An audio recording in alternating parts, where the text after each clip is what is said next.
Hey everybody, welcome back to the channel, or if it's your first time, welcome. Today I'm super excited to show you my desk setup. I've carefully curated some items. I think they're stylish, they work with my productivity, and I think you might find some inspiration. So without further ado, let's dive right in. First things first, let's talk about the desk.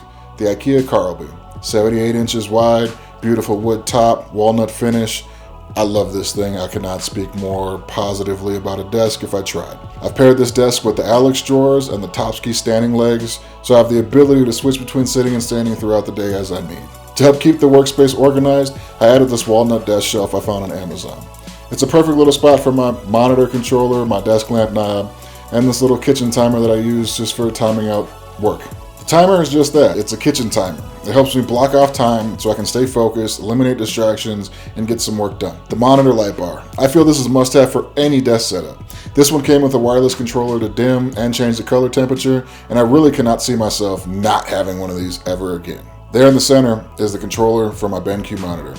Next up is the Orbitkey Nest. This is a great little organizer that helps me keep all of my tech accessories organized, which is really just my editing drives. I keep those in there along with a couple USB-C cables, and I'm ready to go whenever I need it. To the right side of the shelf, we have the Echo Show 5. This versatile little device lets me control my smart home devices. Pretty much anything that she who shall not be named can control, it does, and I use it for that. On the other side of my desk, I have my iPhone 14 Pro Max sitting on a Belkin Magsafe Charger.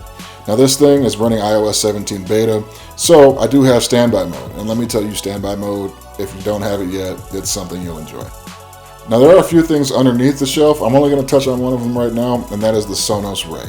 I previously had my PS5 in my office, and now I realize it's more of a distraction than it is not. So it's downstairs in the living room, but I kept the Ray in here because the multi-room audio and the sound quality on this thing is great. If you go look at the far right side of the desk, I have this Vornado fan. I can keep it on all the time if I need to. It stays quiet and it blows air. On the far left side, I have my Rode Podmic on the WaveArm LP.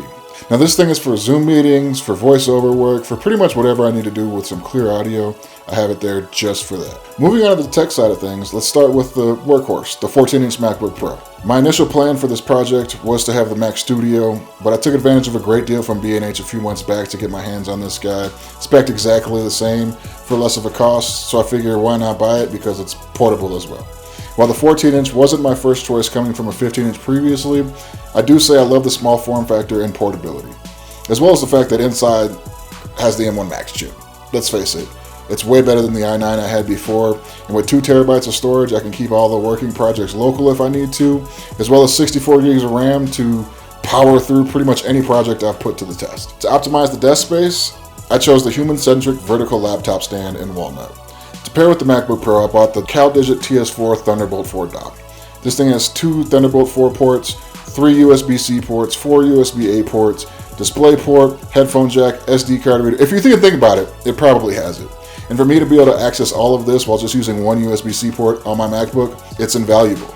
For peripherals, I use the MX Master 3S mouse. This mouse is probably the best mouse I've ever used. I think it can be thrown into any workflow at any time, from the customizable buttons to the side scroll wheel to the ergonomic design.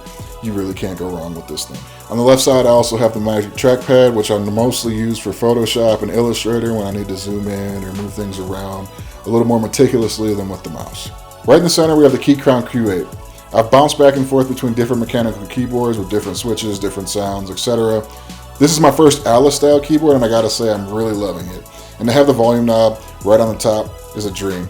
For audio, I rely on the Focusrite Scarlett Solo. This compact, high-quality audio interface allows me to capture professional-grade sound with my Podmic, as well as sending audio to the KRK Rocket 5 monitors that I use for my mixing.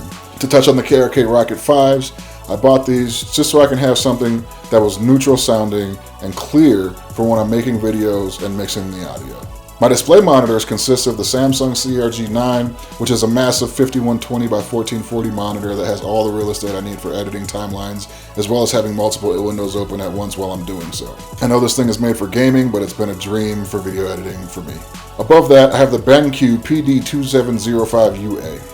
I purchased this monitor for its color accuracy. With 100% sRGB and 95% DCI-P3 color spaces, it ensures a more precise color reproduction than the Samsung does, and that's very critical when it comes to editing videos, especially for clients. Now this setup has been years of acquiring different things here and there.